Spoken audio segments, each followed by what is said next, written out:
오늘은 느헤미야 강의 6번째 성벽 재건이 시작되다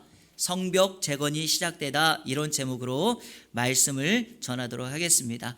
오늘부터는 다시금 느헤미야의 말씀을 강의하도록 하겠습니다. 오늘 3장 말씀인데요, 사실 전체 읽기가 쉽지 않습니다. 자, 오늘 말씀을 이어가기 위해서 우리 지난 시간에 1장과 2장의 말씀을 좀 잠깐 정리하며 오늘 말씀과 연결하도록 하겠습니다. 느헤미야는 페르시아의 아닥사스다 왕의 술관원으로 왕궁에 살고 있습니다. 에스라, 학사 겸 제사장이었던 에스라를 필두로 이방 땅에 살고 있던 이스라엘 백성들이 2차로 포로 귀환을 합니다. 그때 느헤미야의 동생이었던 하나니가 동행하게 됩니다. 그렇게 해서 고국으로 돌아갔던 그 이후 14년이 지난 후에 느헤미야의 동생이었던 하나니가 예루살렘에 돌아와 수상궁에 머물고 있던 자기 형 느헤미야에게 예루살렘의 형편을 말합니다. 스룹바벨에 의해서 성전은 간신히 재건이 되었지만 성전을 둘러싸고 있었던 성벽이 다 허물어져서 이방 민족들이 쉽게 쳐들어오기도 하고, 그리고 성문 다 불타버렸고 백성들은 큰 환난 속에 있다라는 소식을 전합니다. 그리고 에스라가 이 성벽을 재건하려고 시도했지만 이방 사람들, 주변의 방해자들로 인해서 이 성벽 재건이 중단되고 말았다라는 소식을 느헤미야가 듣습니다. 그 말을 들은 느헤미야에게 하나님께서 새로운 비전과 사명을 허락해 주십니다. 그것은 바로 본인이 그 무너졌던 성벽을 재건해야 되겠다라는 비전이었습니다. 자, 이것이 느헤미야의 개인적인 욕심이나 개인적인 소원이 아니었던 것은 그가 이 말을 듣고 하나님 앞에 기도하였습니다. 비전은 언제나 기도로 확증됩니다. 기도하면 내가 가지고 있는 생각이 내 단순한 생각인지 하나님의 비전인지 명확하게 정리가 됩니다. 그리고 느헤미야는 예루살렘의 소식을 듣고 난 이후에 하나님 앞에 눈물로 기도합니다. 사랑하는 여러분, 하나님의 사람, 비전의 사람들은요, 공동체의 문제를 늘 끌어안고 자신의 문제처럼 하나님 앞에 기도하는 사람입니다. 오늘 이 시대의 아픔, 우리나라의 어두운 상황, 그리고 젊은 사람들, 그리고 백성들의 이 국민들의 방황을 보면서 우리가 성도들이 눈물로 기도해야 합니다. 현재 한국교회 가장 큰 비극을 사람들이 이렇게 말합니다. 한국교회 눈물이 사라졌다라고 말합니다. 교회에서 더 이상 눈물의 기도가 없습니다. 풍요로움과 잘삶과 형통과 축복은 계속해서 강단에서 전파되고 있는데, 죄에 대한 지적, 그리고 자신의 죄에 대한 통곡, 그리고 아픔과 어떤 누군가의 연약함을 보면서 눈물로 기도하는 사람들이 점점 줄어들고 있습니다. 시인 김환영이라고 하는 사람이 있습니다. 이 김환영 시인이 울꽃이라고 하는 시를 썼는데요, 매우 짧습니다. 한번 보시겠습니까? 어린아이의 시각으로 이렇게 시를 썼습니다. 할머니 어디 가요? 예배당 간다. 근데 왜 울면서 가요? 울려고 간다. 왜 예배당 가서 울어요? 울 데가 없다. 여러분, 무엇을 지적하는지 아시겠습니까? 과거 우리네 어머니들은요, 예배당에 가서 한없이 통곡하였습니다. 가진 것은 없었지만, 먹을 것은 풍요롭지 않았지만 그 자녀들을 위하여 눈물로 예배당에서 기도하였습니다. 하지만 지금은 어떠합니까? 더 이상 울 곳이 없고 우는 사람도 없습니다. 예배당조차도 우는 사람이 적습니다. 그러나 여러분, 기억하셔야 될 것은 하나님 앞에 눈물로 기도할 때 이 시대의 아픔, 우리 자녀들, 우리의 사업장 반드시 하나님께서 열어주실 줄로 믿습니다. 느헤미야가 4개월 동안 자신의 가졌던 비전을 가지고 기도하고 있을 때 드디어 하나님의 때, 하나님의 방법으로 일하기 시작합니다. 한때 하루는 느헤미야가 수심이 가득한 얼굴로 왕 앞에 섭니다. 왕이 그 얼굴을 보고 궁극적으로 느헤미야가 무슨 일이 있는가를 묻고, 느헤미야는 자신의 소원을 왕에게 말합니다. 그리고 결과적으로 예루살렘에 가는 그 과정, 그 일을 허락받습니다. 그 과정에서 느헤미야는 화살기도를 통하여서 왕과 대화를 나눕니다. 여러분, 화살기도, 순간순간 하나님 앞에 기도하면 누군가와 대화하고 내가 어떤 결정을 할 때마다 하나님의 지혜가 임합니다. 느헤미야는 이렇게 순간 하나님 앞에 기도했더니 하나님의 지혜를 통하여 자신의 관점이 아니라 왕의 관점으로 대화를 진행하게 되었고, 왕의 감정이나 기분을 조금도 상하게 하지 않고 자신의 그 비전을 이루는 과정을 얻어냅니다. 느헤미야의 요구사항이 힘들었던 것은 아닥사스다 왕이 자기가 내렸던 법령을 번복해야 했기 때문에 이것은 쉬운 결정이 아니었습니다. 하지만 아닥사스다 왕은 느헤미야의 그 결정을 허락해 주었고, 심지어는 그 길을 떠나갈 때 길을 통과할 수 있는 조서, 그리고 성벽을 재건할 수 있는 목재까지도 얻어내었고, 자신이 왕에게 요구하지 않았던 왕의 군대를 느헤미야의 행렬에 보냄으로 인하여서 그 과정, 그 길이 느헤미야가 가는 길이 아니라 왕의 행렬로서 가는 길임을 덤으로 은혜로 베풀어 줍니다. 예루살렘에 그렇게 도착했던 느헤미야는 3일 동안 아무것도 하지 않았습니다.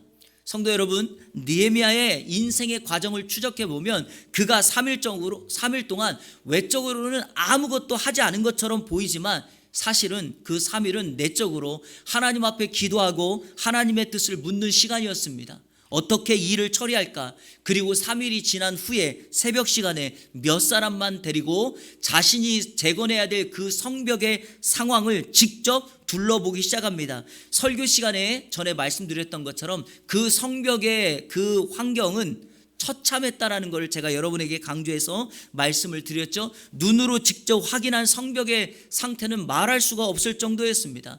하지만 그 상황을 보고 느헤미야는 가슴이 뜨거워졌고, 백성들을 모아놓고 예루살렘 성벽을 우리가 재건해서 다시금 우리가 이와 같은 수치를 당하지 말자라고 말하면서 두 가지를 말합니다. 첫째, 하나님의 손이 나를 어떻게 도왔는지, 그리고 아닥사스다 왕이 자신에게 이와 같은 결정을 통하여서 이런 일을 해줬다는 그 일을 백성들에게 전하자 백성들이 다 같이 일어나서 우리가 성벽을 건축하자 이렇게 말을 했고, 그리고 힘을 모아 성벽을 재건하는 일에 동참하기 시작합니다.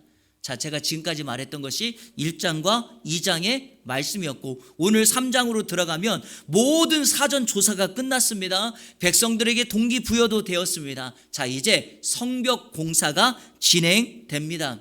먼저 여러분에게 말씀드릴 것은 예루살렘 성벽 길이가요 약 4,000m예요. 4km가 됩니다. 그리고 평균 높이가 그 지형에 따라서 약간은 다르지만 평균적으로 높이가 12m입니다. 넓이도요, 그러니까 이 성벽의 넓이도 사람들이 자유롭게 다니고 마차가 다닐 정도로 약 2.5m입니다. 그러니까 여러분, 이거 엄청난 공사입니다. 그럼에도 불구하고 5월 3일에 시작했던 이 공사가 6월 25일에 맞춰졌으니까 계산해 보면 52일 만에 이 엄청난 일이 진행되고 맞춰지게 됩니다. 자, 우리 성경 한번 읽어보겠습니다. 느헤미야 6장 15절 16절 자막 보시면서 다 같이 읽겠습니다. 시작. 성벽 역사가 52일 만인 엘루럴 25일에 끝나매 우리의 모든 대적과 주위에 있는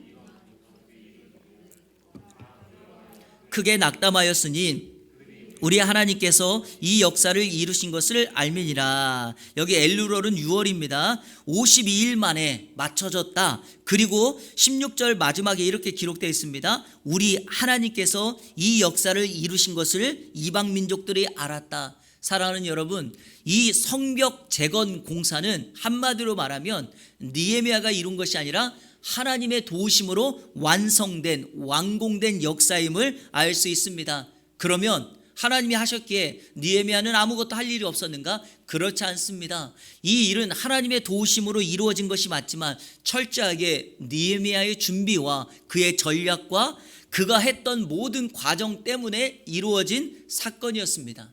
자, 오늘은 그 느헤미야의 전략, 그리고 이 성벽 재건 공사의 특징이 무엇인가? 3장에는 정말 많은 전략과 특징이 소개되어 있는데 오늘은 그 중에서 가장 중요한 것 두 가지만 제가 말씀을 드리고 다음번에 전략적인 부분을 좀 세밀하게 나누어서 잠깐씩 말씀을 드리도록 하겠습니다. 여러분 3장을 읽어보시면 여러분은 아시겠지만 오늘 집에 돌아가셔서 한번 읽어보세요. 읽기가 쉽지 않습니다. 왜냐? 사람의 이름만 잔뜩 기록되어 있기 때문이죠. 종족 사람의 이름만 계속 반복되어 있으면 우리 한국식도 아니고 여러분 성경에 나와 있는 이름들이 발음하기가 쉬운 이름이 아닙니다. 그래서 읽다가 지칩니다. 그런데 왜 이곳에는 이와 같은 이러한 일들이 있었는가? 그래서 한 절 한 절 우리가 살펴볼 것이 아니라 느헤미야 3장은 우리가 주제적인 접근을 통해서 그 원리를 뽑아내야 됩니다. 자, 오늘 그 원리 두 가지 소개합니다. 첫째로 이 성벽 재건 공사의 특징 전략이 뭐냐? 양문 공사를 가장 먼저 시작했다는 것입니다. 양문 공사. 자, 오늘 설교를 좀 여러분에게 쉽게 지나가기 위해서 자, 오늘 설교 노트 안에 있는 지도를 한번 보시겠습니까? 설교 노트 안에 제가 지도를 이렇게 넣었죠? 예.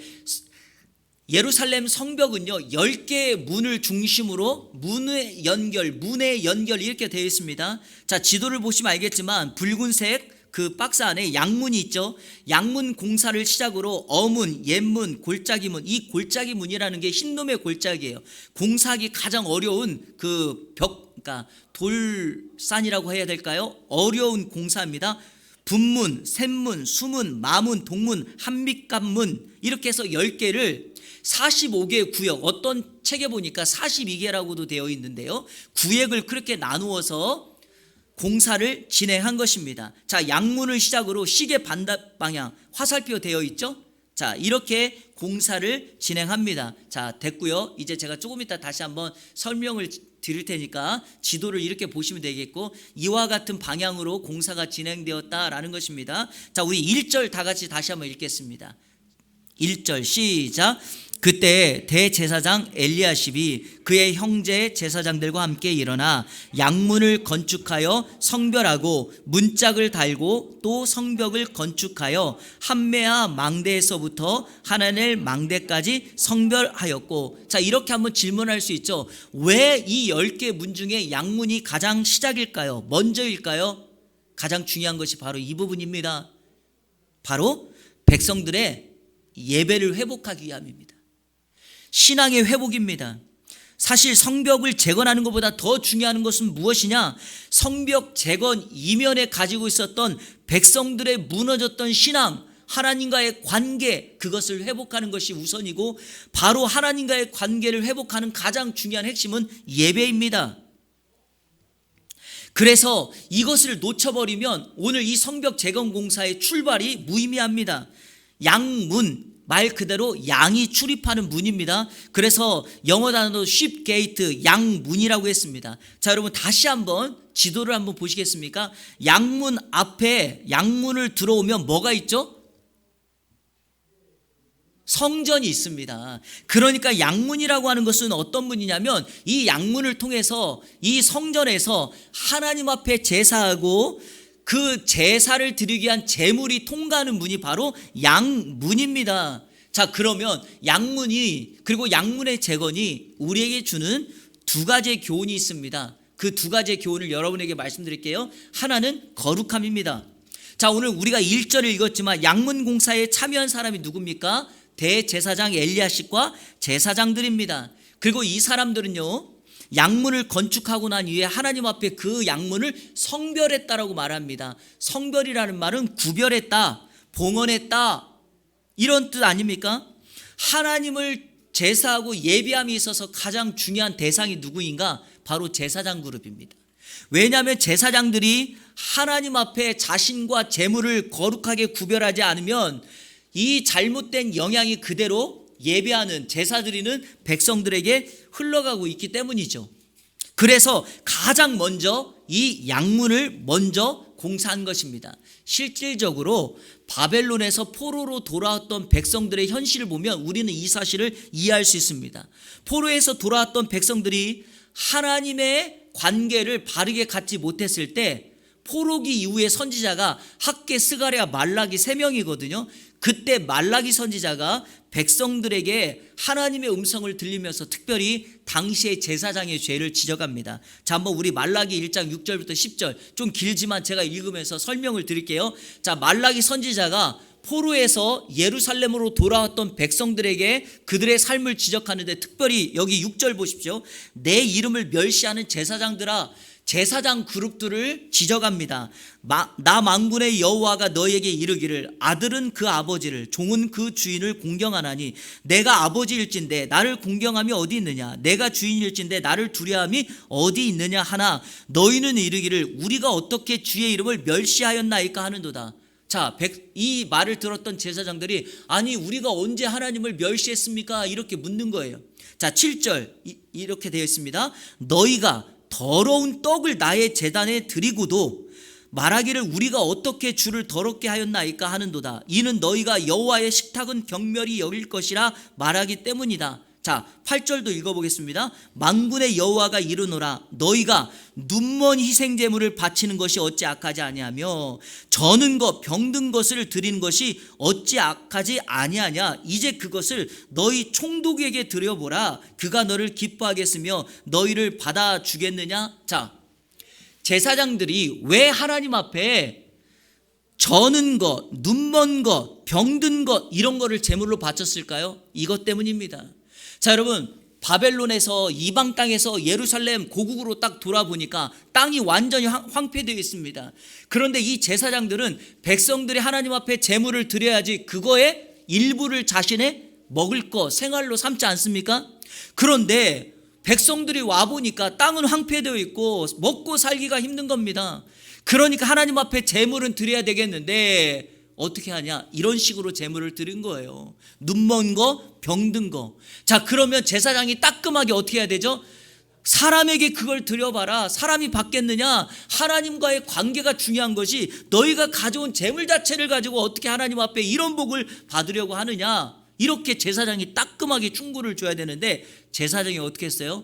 이것조차도 받지 않으면 자신들도 굶어 죽게 생겼으니 그거를 그냥 용납해 준 겁니다. 그래서 말라기 선지자가 그들에게 이러한 잘못, 제사장의 죄를 지적한 것입니다. 자, 10절 제가 읽어볼게요. 말라기 1장 10절.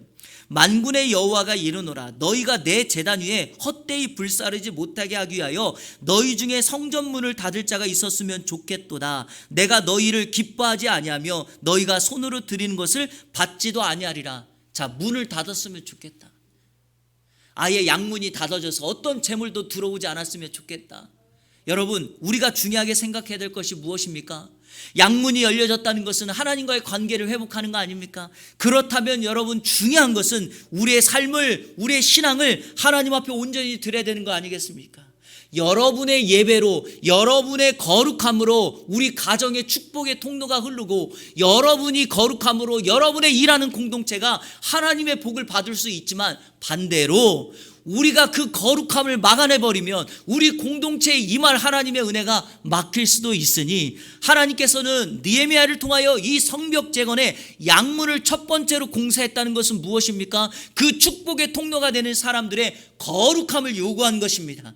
이 시간 우리 성도님들 축복합니다. 거룩함을 회복하여 여러분을 통로로 이 시대에 하나님의 은혜 역사가 임하기를 주님의 이름으로 축원합니다. 이 양문 건축에 우리에게 주는 또 하나가 있습니다. 그것은 바로 양의 문이신 예수님을 생각나게 합니다.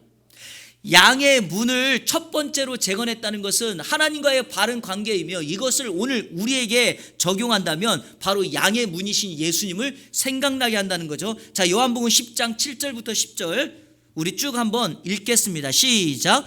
그러므로 예수께서 다시 이르시되 내가 진실로 진실로 너희에게 말하노니 나는, 자, 먼저 예수님이 자신을 뭐라고 말합니까? 나는 양의 문이다. 8절 시작. 나보다 먼저 온 자는 다 절도요 강도니 양들이 듣지 아니하였, 내가 문이니 누구든지 나로 말미암아 들어가면 구원을 받고 또는 들어가며 나오며 꼴을 얻으리라.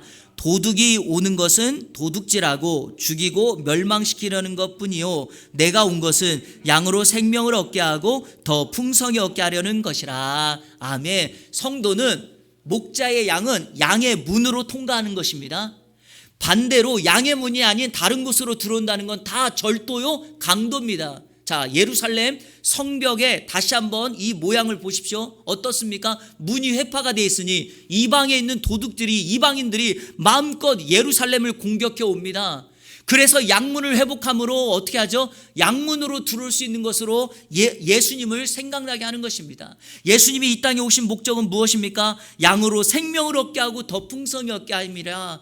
양의 문이신 예수 그리스도, 그분을 통하여 그분을 믿으면 우리에게 생명과 더 풍성히 얻게 되는 하나님의 은혜가 임하게 될 줄로 믿습니다. 사랑하는 성도 여러분, 팡세의 저자이며 프랑스의 가장 유명한 사상가였던 파스칼 아시죠? 이 사람이 이런 말을 했습니다. 우리 같이 한번 읽겠습니다. 시작. 각 사람 안에는 오직 무한하고 불변하는 대상, 즉 하나님만이 채우실 수 있는 무한한 심연이 있다. 이 사상가가 정확하게 강조했던 게 뭐냐? 하나님이 아니고서는, 예수님을 통하지 않고서는 내 마음을 채울 수 없는 것, 그게 있어요. 그게 뭐냐? 주님만이 주실 수 있는 거예요. 그게 바로 영혼의 만족, 생명의 은혜인 줄로 믿습니다. 이거를 바꿔 말해볼까요? 주님 만나기 전까지는, 하나님을 만나기 전까지는 우리가 진정한 인생의 만족을 누리지 못한다라는 것입니다. 오늘 이 부분을 정리하면서 우리 성도님들께 삶의 적용 포인트를 하나 나누도록 하겠습니다. 양문을 시작해서 공사 마지막이 양문으로 끝나요. 자, 오늘 성경 32절 한번 보실래요? 자, 여러분 32절. 자막 없어요, 이거는. 자, 32절 성경 보세요. 자, 맨 마지막 한번 읽어주세요. 32절 시작. 됐어요. 자, 양문까지는, 양문을 시작으로 이렇게 돌아서 양문으로 끝납니다. 무엇을 의미하는가? 우리 성도님들 이거를 기억하셔야 돼요. 우리 인생의 시작, 끝도 뭐로 맞춰야 된다? 예배로 시작했다?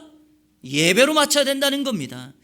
한 주간을 우리가 오늘 주일을 예배하는 이유가 무엇입니까? 한 주간의 시작을 예배로 하는 거고요. 한 주간의 삶을 예배로 마친다라고 하는 하나님 앞에 고백을 드리는 거 아닙니까? 사업을 시작할 때도 예배로 시작하십시오. 새로운 직장을 구할 때도, 학업을 시작할 때도, 결혼도, 가정도 모든 것을 예배로 시작한다면 하나님께서 그 인생을 복 주시고 또 복 주실 줄로 믿습니다.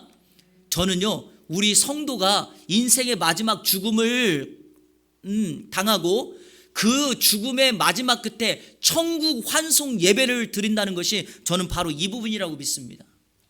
왜 성도의 마지막이 예배로 끝날까요? 왜냐? 성도는 그런 인생입니다.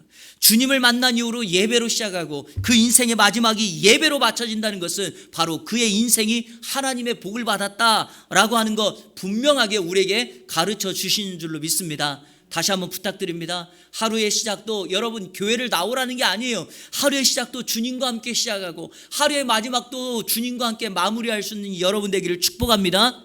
한 주간도 예배로 시작했으니 이번 한 주간을 살면서 순간순간 하나님의 이름을 구하고 화살 기도를 드리고 하나님을 찾는 여러분 되어서 예배로 시작하고 예배로 맞춰지는 인생 되기를 주님의 이름으로 축원합니다. 하나만 여러분에게 이렇게 부탁드리고 싶어요. 한번 상상해 보시겠어요? 여러분 인생 얼마 남지 않았는데, 물론 많이 남으신 분들도 계신데 얼마 남지 않았는데 여러분의 인생의 마지막 순간에 어떤 상황에서 죽음을 맞이했으면 좋겠나요?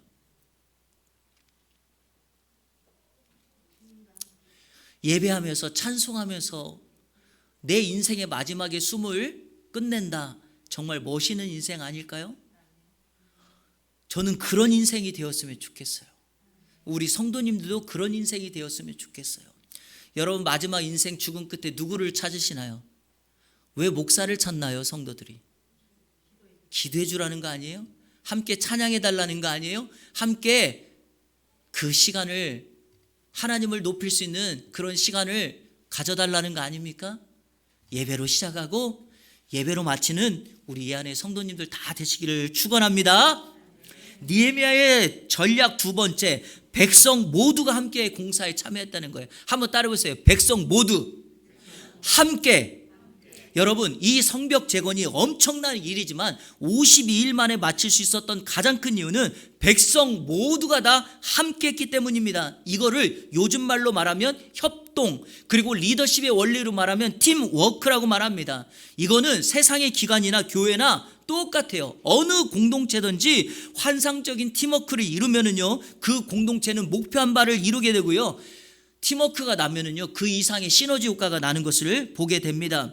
느헤미야를 강해하고 주석하는 모든 사람들이, 목회자들이 하나도 빠지지 않고 강조했던 부분은요, 바로 이 부분이었어요. 협동 팀워크. 자, 그러면 왜 느헤미야는 이 협동 팀워크를 강조하고 성경은 그 부분을 오늘 어떻게 강조하고 있는가? 이것도 제가 두 가지로 설명해 드리겠습니다. 첫 번째, 그 다음은 이란 단어를 사용하면서 느헤미야는 이 협동을 강조합니다. 자, 2절부터 그 다음은 이렇게 말하죠. 느헤미야 3장에만 이 그 다음은이라는 말이 31번이 나와요.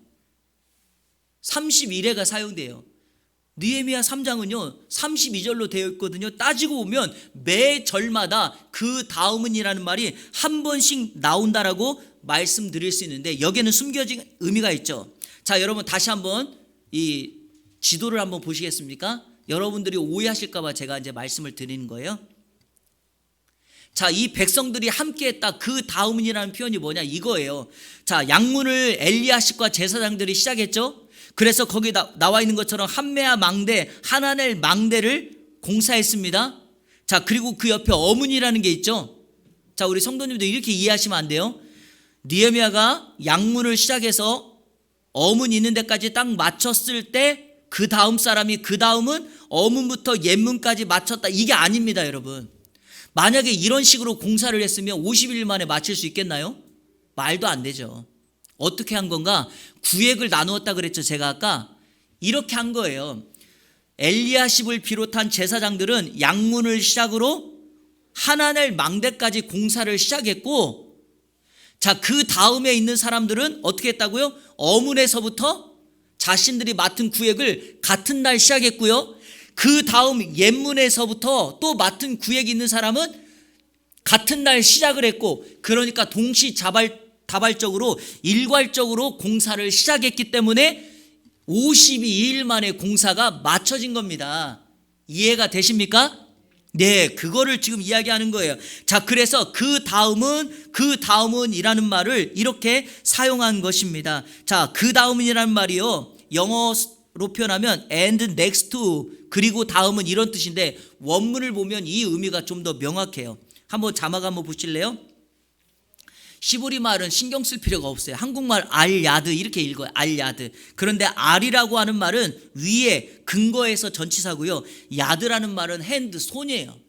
자, 여러분 보세요. 영어는 그냥 next to 그랬죠. 다음은 그랬잖아요. 근데 히브리어 원문은 뭐예요? 손의 근거에서, 손을 근거로 그래요. 이 말을 무슨 의미로 표현해야 될까요? 백성들이 그 다음은 이라는 표현은 뭐냐? 자신의 손으로 직접 그 맡은 구획을 마쳤다, 이 말입니다. 원문은 그렇게 표현하고 있다는 것이죠. 누군가 시켜서가 아니라 이름이 기록된 그 사람들을 중심으로 자기가 맡은 그 구획을 열심으로 일했다라는 것입니다. 바로 성경은 그것을 강조하고 있고, 이렇게 온 사람들이 함께 했기 때문에 52일 동안 그 일을 마칠 수 있었다. 자, 두 번째, 이 협동을 강조하는 표현이 뭐냐? 성경에서는 이렇게 표현할 수 있어요. 사람들의 이름을 기록했다는 거예요. 느헤미야 3장 읽기 어렵다 그랬죠? 왜냐하면 사람들의 이름만 기록하고 있기 때문에 그래요. 정확하게 75명의 이름이 기록되어 있습니다. 여러분, 이 큰 공사를 이 75명만 했을까요? 이 75명은 집안의 대표, 역할의 대표자입니다. 더 많은 사람이 참여하고 있죠. 자, 그럼에도 불구하고 왜 느헤미야는 이렇게 많은 사람들의 이름을 기록하고 있을까요? 오늘 우리 한국 사회처럼 편리함을 추구하는 사회라면 이렇게 기록하는 것이 쉽죠. 느헤미야 외 75명이 공사를 마쳤다. 어떻습니까, 여러분? 그렇지 않습니까? 그럼에도 불구하고 이름을 일일이 기록한 이유는 무엇인가? 바로 느헤미야는 사람을 소중하게 여긴 거예요. 이 사람들의 수고와 헌신을 기억한 것입니다. 하나님의 역사, 하나님의 교회, 하나님의 나라에서 정말 중요한 건 어떤 일을 했느냐가 아니라 존재의 변화를 일으킨 그 사람입니다. 저는 이거를 믿습니다. 사람이 중요합니다. 여러분, 어떤 일을 했느냐가 중요한 게 아니에요. 그 사람이 무슨 일을 했느냐가 중요한 게 아니라 하나님 앞에 어떤 사람으로 서 있느냐가 중요한 것입니다. 느헤미야는 그것을 알기 때문에 그들의 희생과 헌신을 기억하고 기리기 위하여 이름을 다 기록하고 있는 것입니다. 그러니까 51일 만에 이 일을 완성했던 그 위대함을 느헤미야는 그 사람들에게 돌리고 있습니다. 이렇게 협력하면은요, 못할 것이 없어요. 여러분, 이렇게 협력하면은요, 기드온이 300명만 데리고 어마어마한 그 미디안 군인들을 물리칠 수 있게 됩니다. 사실 한국 사회는요, 협동하고 협력하기가 참 어려운 사회입니다.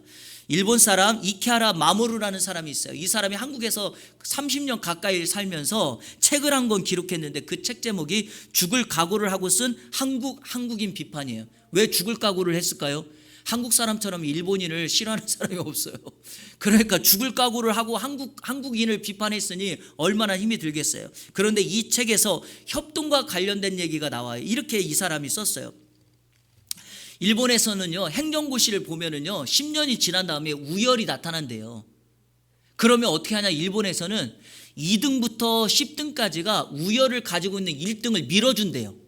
10년이 지나면 이제 우리는 얘보다 안 되겠어. 얘를 우리가 밀어서 얘를 일본에서 가장 일 잘하는 사람으로 만들어주자라고 밀어준대요. 그런데 한국은 어떠냐? 10년 정도 지나서 행정고시를 본 사람이 10명이 있으면 1등이 있으면 2등부터 10등까지가 하나가 되어가지고 1등을 끄집어 내리려고 공격한다는 거예요. 여러분, 그렇게 해서 1등을 끄집어 내렸잖아요. 그러면 이제 목표가 이루어졌으니까 그 다음은 어떻게 하면 되겠어요? 그랬더니 그 다음부터 3등부터 10등까지가 또 2등을 끌어내린다는 거예요. 이것이 무엇을 말하는가? 우리 한국 사회 구조 자체가 협력하지 못하는, 협동하기가 참 어려운 구조를 가지고 있다. 왜냐? 어릴 때부터 경쟁을 가르치니까 그래요. 어릴 때부터 협력보다는 1등하라고 가르쳐주니까 그래요. 그리고 우리 지금 현재 사회가 그런 사람들만 인정해 주니까 이런 일들이 벌어지고 있습니다. 우리는 그러면 안 돼요. 성도는 그러면 안 돼요. 교회도 그러면 안 돼요. 정말 중요하고 큰 문제가 뭐냐? 한국 교회까지도 이렇게 돼요. 제가 지금 학교에서 강의를 하고 있는데 성공한 목사가 누굽니까? 질문해 보면 정답은 하나이지 않습니까? 대형 교회를 목회하는 사람이 성공한 목사라 그랬죠. 근데 성경은 한 번도 성공한 목사를 말한 적이 없어요. 정확하게 말하면 성공한 목사는 거룩한 목사예요. 우리 주님이 원하는 건 그거밖에 없어요. 하지만 사회가 원하고 사회가 박수 쳐주는 건 늘 이런 식이에요. 자, 그러니까 이런 현상들이 교회까지도 계속해서, 너무 설교를 열정적으로 하다 보니까 좀 이런 일들이 벌어지는 것 아닙니까? 제가 오늘 이 협동을 회복할 수 있는 방법을 한 가지 여러분에게 소개하며 오늘 설교를 마치려고 합니다. 느헤미야가 75명의 사람들의 이름을 여기다가 다 기록하면서, 여러분 중요한 사실이 뭔지 아십니까? 정작 이 성벽 재건공사에 가장 중요한 역할을 했던 자신의 이름은 쓰지 않아요. 여기 보면 느헤미야라는 사람의 이름이 등장해요. 그 사람 동명이인입니다. 16절에 나와 있는 이름은 자신은 빼버려요. 이유가 뭘까요? 자신이 마땅히 받아야 될 그 영광과 칭찬을 오직 함께 수고하였던 그 백성들에게, 그 사람들에게 다 돌려내는 것입니다. 사랑하는 여러분, 나는 한 것이 없다, 나는 잊어야 된다, 나는 지워야 된다, 이렇게 하는 사람이라면 협력할 수 있지 않겠습니까? 그런데 우리는 내가 영광을 받아야 되고 내가 높아져야 되고 내가 칭찬을 받아야 된다라고 생각을 하니까 협동이 안 되는 것 아니겠습니까? 사랑하는 여러분, 느헤미야는 이런 생각을 가진 겁니다. 자신의 이름은 기억하지 않아도 자신에게 맡겨준 사명이 성취되면 하나님이 나를 기억해 주니까 내 이름은 빠져도 괜찮다라고 생각하는 것 아니겠습니까? 우리가 그렇게 살아야 합니다. 다른 사람의 희생과 헌신은 기억하고 내 이름이 빠져도, 다른 사람들은 나를 인정하고 내 이름은 기억하지 못해도 하늘에 계신 우리 하나님은 나를 기억해 줄 수 있으니까 이것만 할 수 있으면 우리 되는 겁니다. 세상에서 아무리 큰 영광을 받아도 내 주님이, 내 하나님 아버지가 나를 기억하지 못한다면 그 사람 실패한 인생이에요. 하지만 이 세상에서 다른 사람은 나를 몰라줘도 내 아버지 하나님은 나를 기억해 준다. 그 사람 성공한 인생인 줄로 믿습니다. 말씀을 맺겠습니다. 우리 성도님들, 제가 실제적인 부분에 이 얘기는 하지 않았지만 우리 교회 안에서 서로 협력하고 팀워크를 이루는 공동체가 되기를 축복합니다. 여러분 삶의 하루, 여러분의 한 주간, 여러분의 한 달, 여러분의 1년 예배로 시작하고 예배로 맞춰지는 우리 이 안의 성도들 되어서 무너진 신앙 회복하고 이 땅에 우리 주변에 무너졌던 것들을 바르게 회복하는 저와 여러분 우리 이한교회 성도님들 되시기를 주님의 이름으로 축원합니다. 우리 시간에 결단의 찬양하도록 하겠습니다. 해같이 빛나리, 이런 찬양인데요. 이 찬양 참 부를 때마다 감동이 있어요. 당신의 그 섬김이 천국에서 해같이 빛나리, 당신의 그 겸손이 천국에서 해같이 빛나리, 당신의 그 믿음이 천국에서 해같이 빛나리, 당신의 그 충성이 천국에서 해같이 빛나리. 그 다음 가사가 이렇게 되어 있어요. 주님이 기억하시면 족하리. 그래요 여러분, 하나님이 기억하시면 좋아요. 내 이름 거기다가 기록하지 않아도 하나님께서 느헤미야를 그 천국 명예의 전당에 가장 높은 곳에 이름을 기록하지 않겠습니까? 그러면 족한 것입니다. 우리 이런 마음으로 같이 찬양하며 고백하며 나가겠습니다.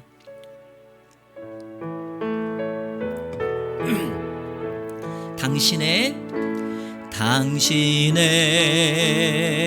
그 섬김이 전국에서 해같이 빛나리, 당신의 그 겸손이 전국에서 해같이 빛나리, 당신의 그 믿음이 전국에서 해같이 빛나리,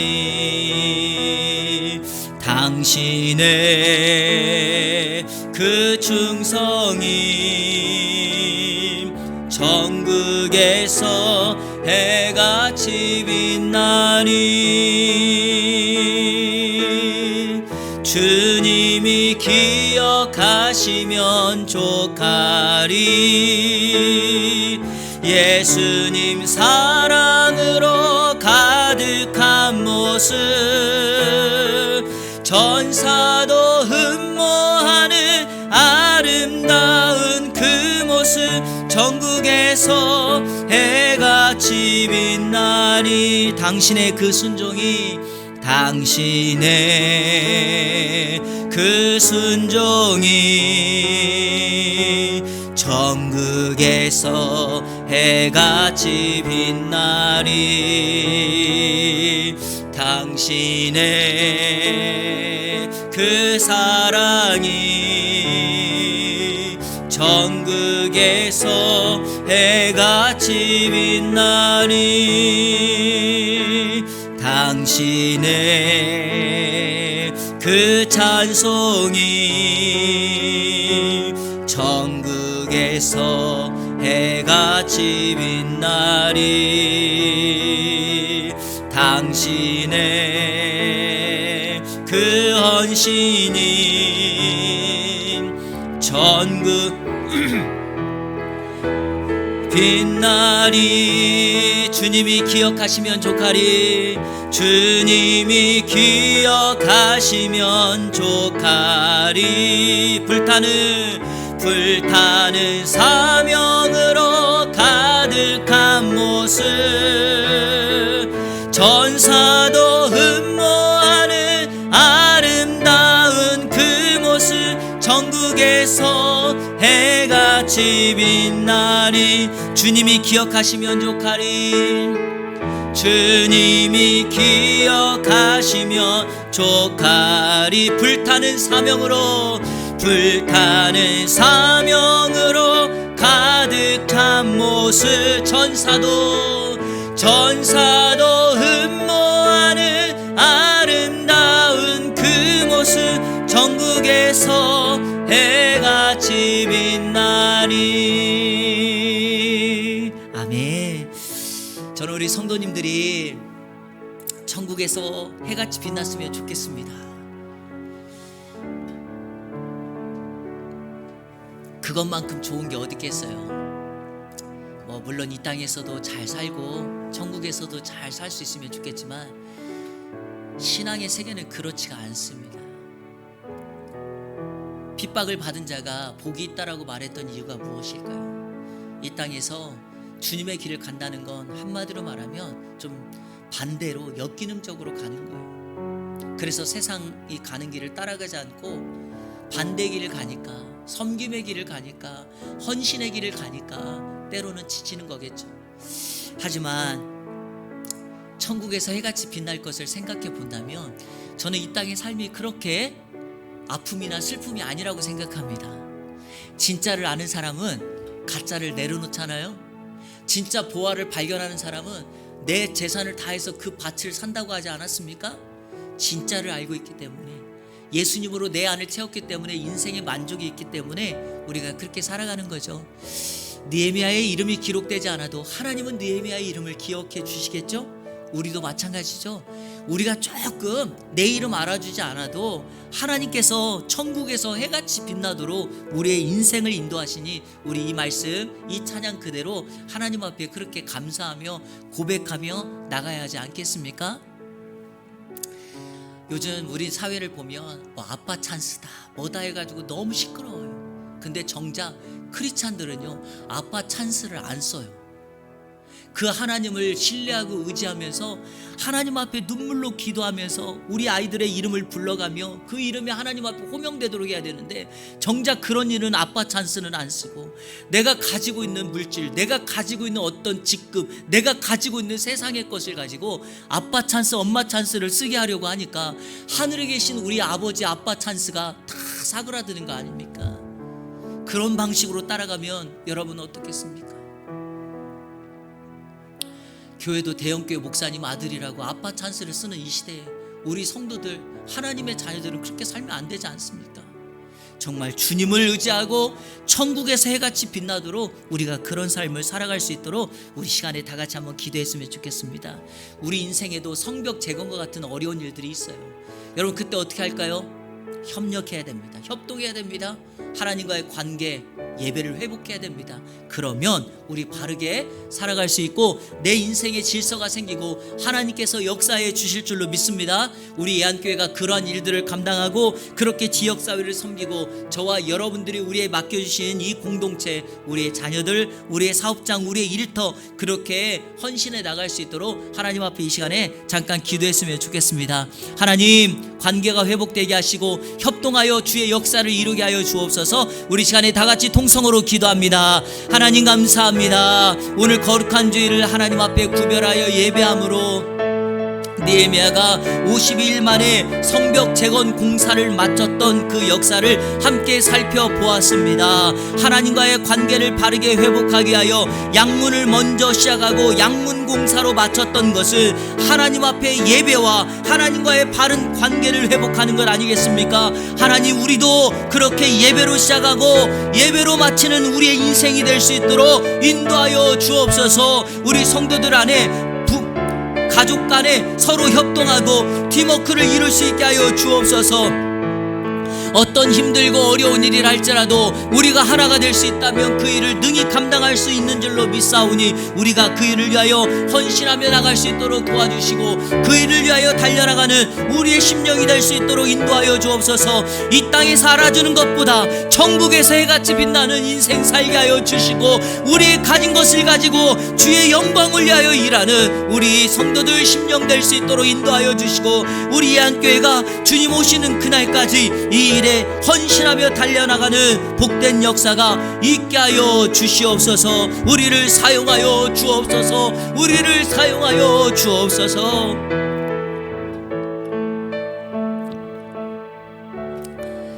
하나님 아버지 감사합니다. 하나님의 말씀을 듣고 결단의 기도를 올려드렸습니다. 우리 사랑하는 성도들, 주님과의 관계가 바르게 회복되어 예배로 시작하고 예배로 마치는 우리의 인생 되게 하여 주옵소서.